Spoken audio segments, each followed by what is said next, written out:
Alright, Pat, you're live. Alright guys, we're down kind of in between Casuarina Point and the Devil's Grotto in Grand Cayman. We've got Simone up on the surface, I'm Patrick Fitzgerald, and we've got Emil on the camera. Simone, do you want to start by introducing yourself? Hey guys, I'm Simone and I'm from Sydney. I'm ready to answer your questions on the PADI Facebook page, as well as the diveLIVE Facebook page. So feel free to send us some questions, as well as like the feed on Facebook. Now Pat, what are you seeing down there at the moment? So we haven't hit the real corally bits, we're just kind of on the edge of the reef. There's a lot of parrotfish actually hanging around in front of me, a lot of wrasse, and that's about it at the moment, but there are a lot of them and they seem to be having a good old time together. Yeah, definitely. So the wrasse are pretty inquisitive for divers and they've got those beautiful bright colours that we can see on screen now. And what type of corals are there? I think I can see some sponges to your left.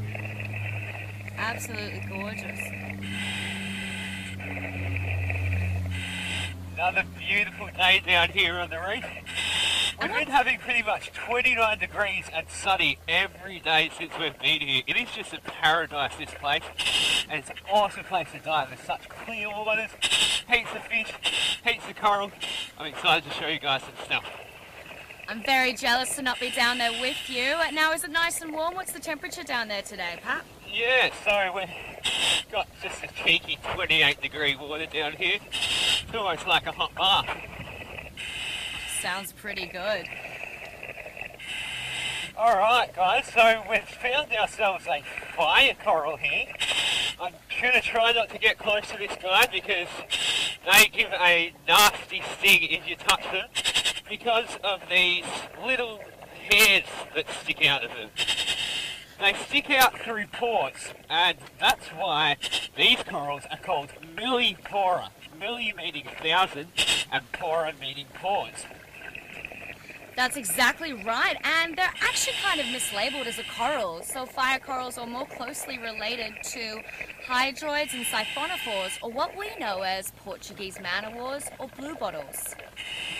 Oh wow, what have we got there? A little nurse shark. Wow, we've got a beautiful nurse shark cruising the reef at the moment. Check out his long, thin tail. Beautiful images. Isn't that awesome? Yeah, you never know what you're going to get down here. Now, nurse shark like to stick close to the bottom as they look for crustaceans and stingrays to feed on. Yeah, they've got these real flat, crushing kind of mouths, so they can really smash up those crustacean shells. That's exactly it. Now, Pat, please check out your octopus. It is dragging close to the bottom. It's not bumping into anything yet, but check out your spare octopus. It's hanging low. So your yellow emergency octopus on your right. We've got some... Oh, is it hanging out? Oh, yeah. Yep. Oh, just tuck her away there. Easy.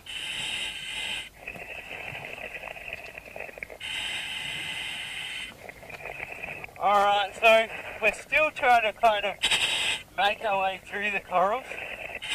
As you can see here, it's a pretty uniform environment. There's not a lot going on. That's because coral provides structure for animals to live in. So we could always expect to see more fish where there's some real nice complex coral structures. Yeah, that's exactly it. Now, corals form over hundreds of years. A lot of them are very slow growing. And a lot of coral beds are slowly built up. They have a limestone, they leave a limestone kind of structure, and that's what a lot of the islands around here are made of. So we could just see that we're coming over a few brain corals. They've almost got kind of a maze design inside of them. It's really intricate and cool to watch. Yeah, now those brain corals actually have lots of polyps that are in those ridges that we see around there. It's not hard to see why they are called brain polyp corals, as you can see. Now those polyps will come out at night and they'll filter feeding through all the plankton and zooplankton that float through and float by. They also have algae living within it, so that's when they feed during the day, using photosynthesis. And you can see up here we've got ourselves a few big beautiful sponges. They almost look like little yellow didgeridoos for any of my fellow Australian friends. They certainly do. Now those yellow tube sponges house a lot of little fish that we know as baleinias. Hopefully we can see some. They're made up of hundreds of single cell organisms. And they also have a pigment within them that make them glow bright yellow. Yeah, and it's really interesting with sponges because they're actually one of the most primitive animals known to our society, our world. And they are made up of tiny little cells that actually are only organised at a cellular level, so they don't have true tissues or organs.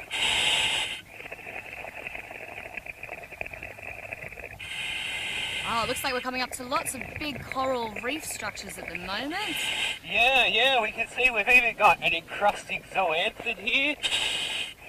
A few different species of corals. Oh, we've got some fire coral again. Want to steer clear of that? Yeah, definitely be careful of those stinging cells on the fire coral. They can leave a pretty nasty sting, and it remains itchy for about a week or two. I'm sure the PADI divers joining us may have been accidentally stung.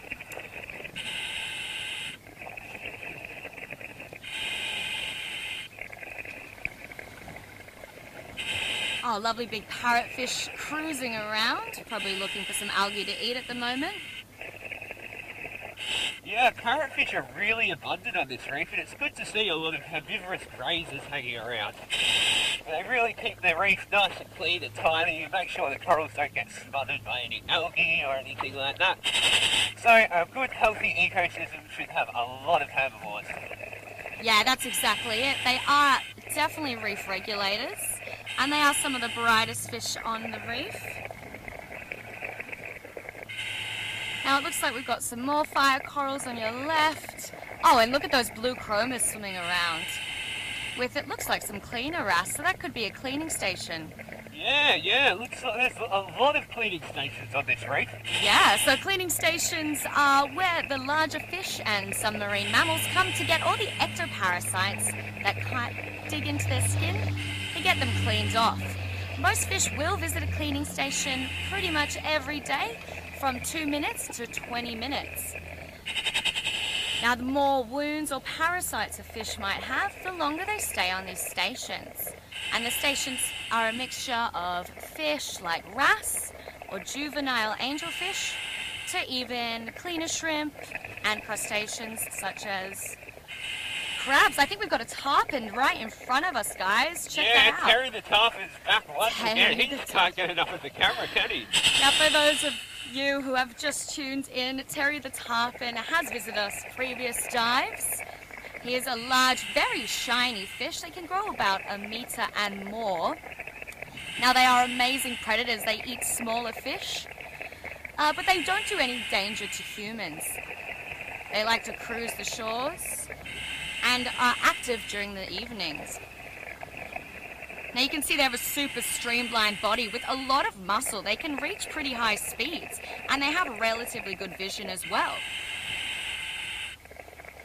Yeah, they're really an amazing, really prehistoric looking fish. They're like dinosaurs in the ocean.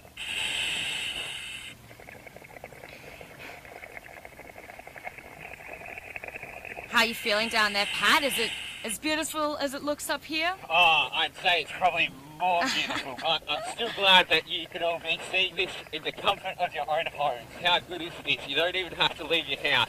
That's and you can see all of this beauty. Definitely. Now we have an awesome question coming from our diveLIVE Facebook page. Do we get barracuda here? I'll answer that one for you, Pat. We definitely do. We have seen some small schooling barracuda, as well as some individual barracuda. And we've got a big tarpon swimming above us on screen now as well. See how gracefully they move, but they do like to hang out in groups, not necessarily schooling or shoaling, but they enjoy the same areas during the daytime when they are not hunting. Alrighty, from our diveLIVE page, this is for you, Pat. Tomoyuki Kohei is asking, how deep is it now? We are currently at 7 meters. So I'm trying not to go too deep today because this is actually my third dive of the day. So I really want to watch for nitrogen saturation. I don't want to expose myself too much, otherwise I could make myself pretty sick and have to go to hospital. So I'm just going to keep it nice and shallow, but that's fine because we've got so much stuff down here.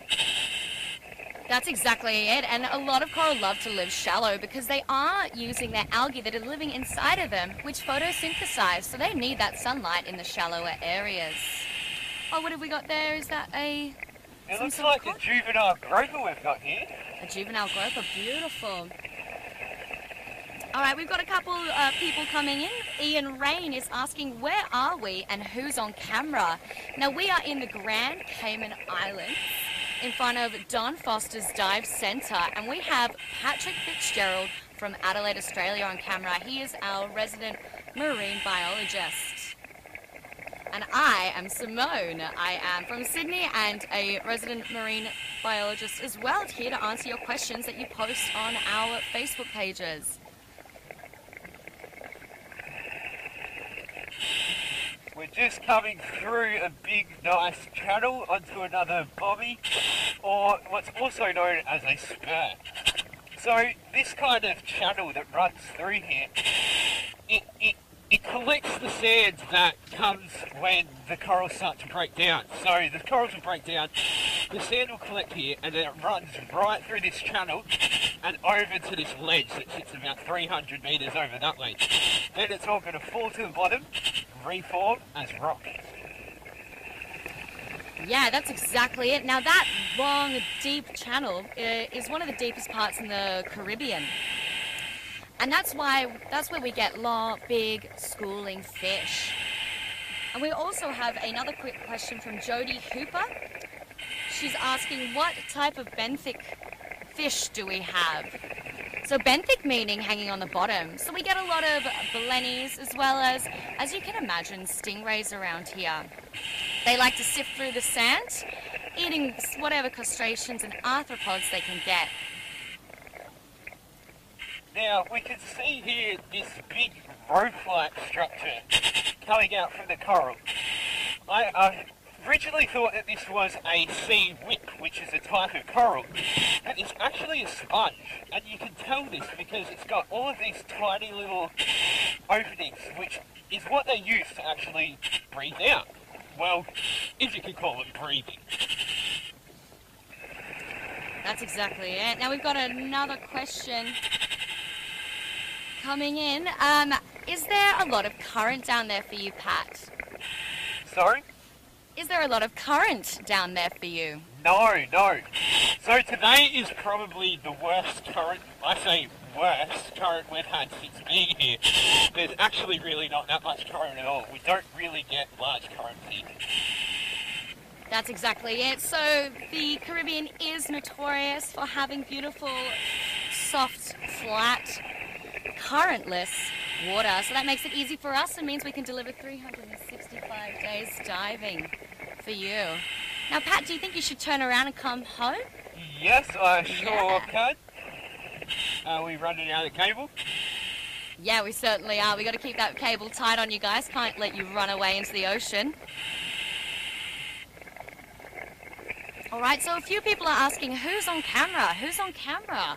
Pat, tell us a little bit about you as you cruise on back.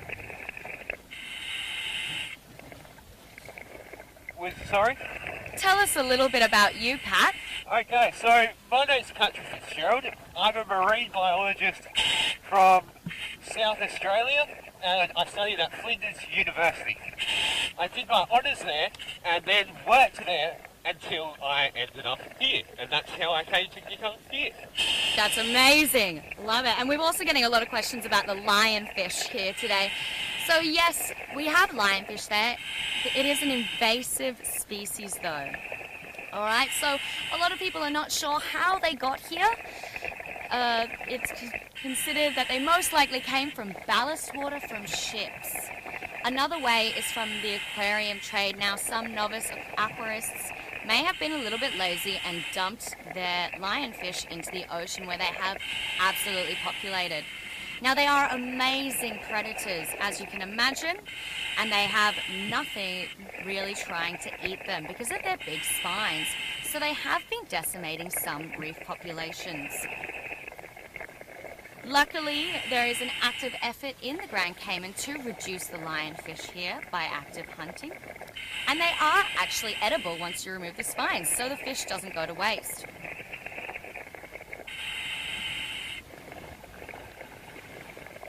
Alright, we've got a few people wondering, what's the water temperature down there, Pat?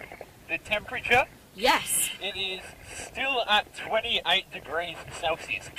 Not that good with my conversions, but I think that's about 80 degrees Fahrenheit. It's beautiful. And how much air do you have left? Or everyone wants to know. Yeah, so I just checked a second ago and I'm sitting at about 100 bar. Oh, he's good on his air. That's a well-trained diver.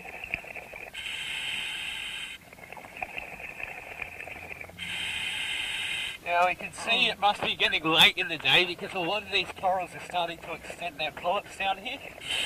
They'll do this as it starts to come to night time because the photosynthetics algae inside them stop feeding and they start feeding. Awesome. Now, Pat, once again, double check your octopus hanging out. They are a little bit flimsy, that's okay. And I'll answer a question from Donna Craft. Have we seen any turtles? Not on this dive, but we definitely do get them around here. We have seen them mating, specifically the hawksbill, as well as the green turtles. And if we're really lucky, we get a loggerhead or two. Now, because there are so many sponges around here, I don't know if you guys have ever seen a barrel sponge, but turtles have been known to lay in these barrel sponges like big, comfy beds. As you can see, the Caymans have some of the most diverse sponge life in the entire world. So that gives turtles an opportunistic sleeping mattress. So, because my microphone is right over my mouth, it's a bit hard to describe this to you guys, but when I'm getting up close to these parrotfish, you can really hear the crunch as they bite down into that coral. They've got such strong beaks, and it's just going crunch, crunch, crunch. Crunch, crunch, crunch. Yes, and we're getting a couple questions. Who is behind the camera? That is our amazing cameraman, Emil. He is a wonderful Hungarian man, though he's in a landlocked country. He does a lot of marine diving. Oh, we have some tarpon coming on the camera there. Hey, Emil. There he is. Emil is an exceptionally talented videographer. So we've got some beautiful tarpon up there. As you can see, they're really reflective, shiny scales. Yeah, how's it? One individual scale on a fully grown tarpon can be up to 3 inches long. Some of the biggest scales in all of the animal kingdom. All right, and Bobby Donaldson has noticed that, yes, it is Terry the tarpon. Good spotting, good remembering. He is a bit of a character on these shores. And very inquisitive. As you can see, he's relatively fearless, and that's what a fearless predator would be like.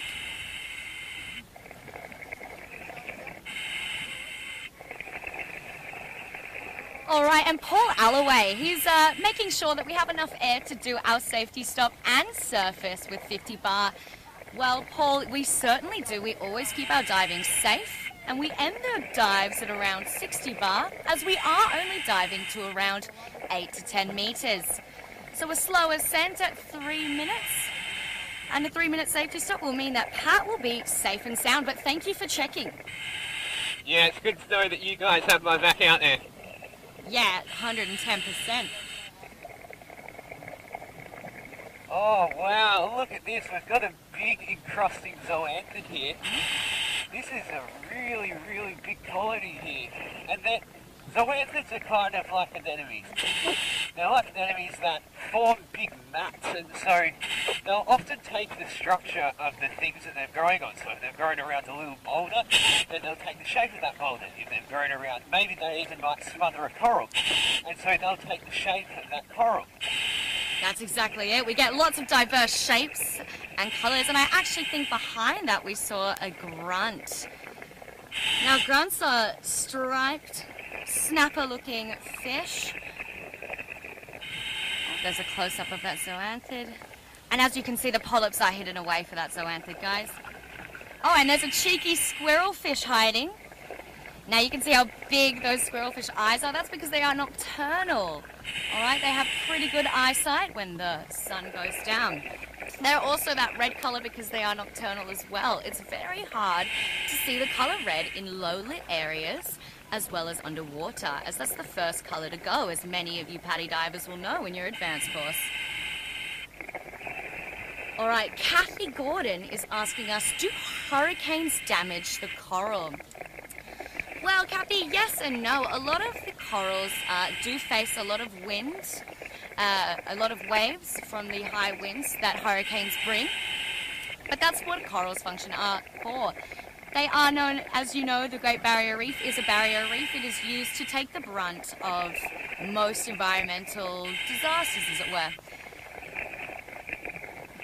Now, most corals can bounce back from this, and a lot of corals at deeper depths are unaffected. It really just depends at what depth you're talking about. The first corals to be affected is more so the sponges, but they also grow faster. You can see here we've got ourselves a beautiful yellowfin snapper. That is beautiful, and you can see how shimmery and shiny it is. And in that shot, you can see he's got a line running down his body. Now, that's actually known as the lateral line. This is a line that runs down the body underneath the skin. It's filled with pores, and the pores have hair in them. Now, these little hairs can sense when water is displaced near the fish. So I don't know if you've ever been diving and you've been creeping up, you think, behind a fish, and he already knows you're there. It's because they're using these sensors. You can see up ahead here we've got a triggerfish, better known as a black durgan here. You can see they've got that real jet black colour. Yeah. And we've got a grey angelfish just behind him being chased away by a sergeant major. Sergeant majors are really territorial animals. They actually farm algae. They will get a piece of algae, hollow out some coral, a little bit of coral, and they'll farm the algae inside of that. So they really, really defend these territories because they've grown their own food there. That's exactly it, and many people would have approached these animals and had them maybe have a little bit of a peck at them, telling them to get off of their lands. Now, we saw that triggerfish before, and I hope some of you noticed that it swims a lot differently to most of the other fish. It actually uses its dorsal fins in an undulating manner. Now, we have a couple of questions asking, have you ever picked up much rubbish in these parts of the world? I know I haven't on my exploration dives, haven't seen much rubbish, as the Grand Caymans are really good at rubbish control and recycling. Pat, have you ever picked up any rubbish on your dives? No, I've only seen one piece of rubbish on probably, 8 dives on this reef now. So it's really good to see that it's been kept in pristine condition, and that the locals are really looking after the environment here. That's exactly it. Now, we've got a couple people checking out on you. They want to make sure their underwater friend is okay. How much bar have you got left? At 70 bar, so we've still got a few minutes left of diving. Good, that's what I want to hear. What have we got underneath there?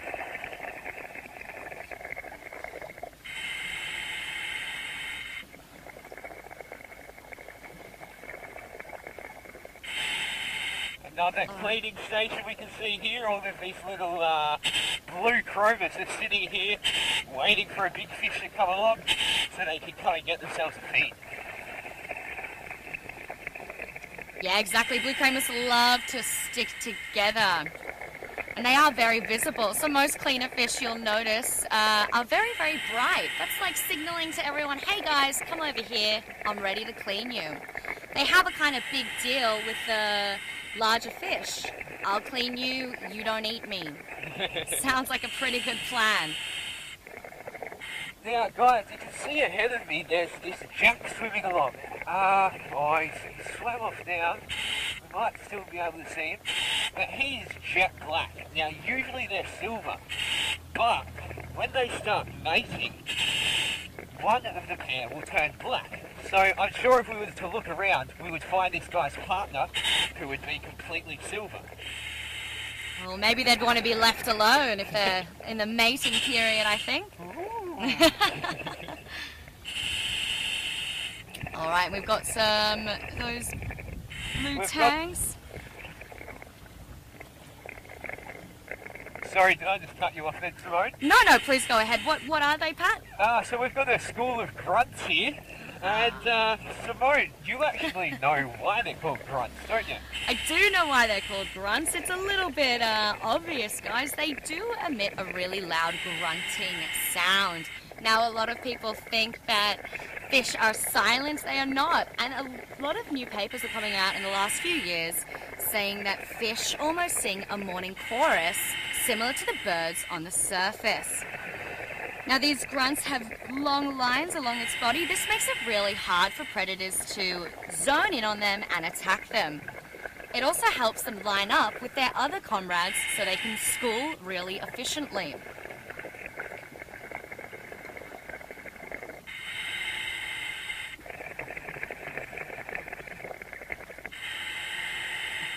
Beautiful images of corals there and those grunts swimming through. Now you can see how they never really break apart from each other. They really want to stick together.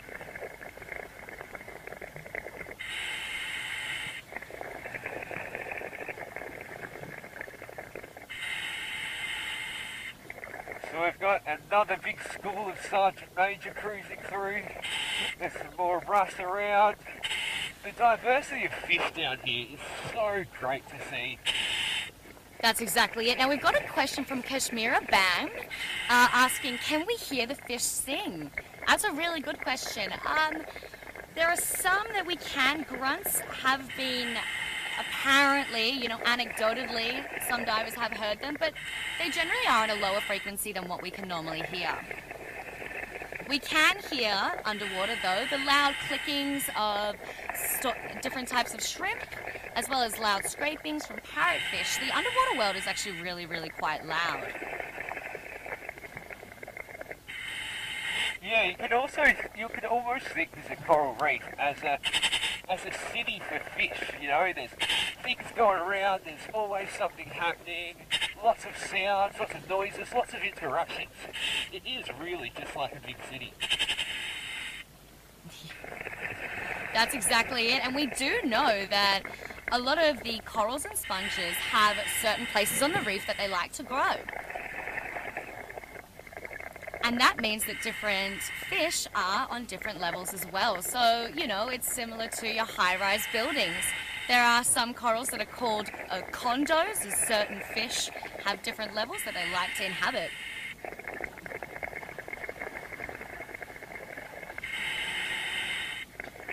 All right, Laura Hannaford is asking, how much faster do you drain your tank while presenting or filming compared to a normal dive? Now, I will say that it is a little bit harder to talk underwater and swim and breathe and control your buoyancy. But Pat, how do you find it?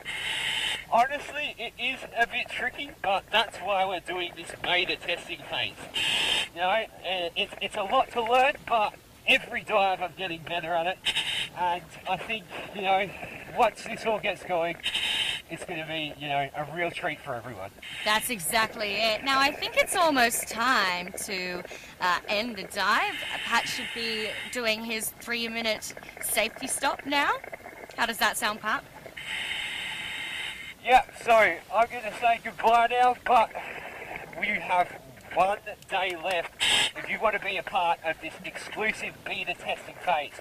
You're going to have your say on how to get this show to be the very, very best. So if you haven't already, head to diveLIVE.wildlife.tv. Thanks for watching, guys.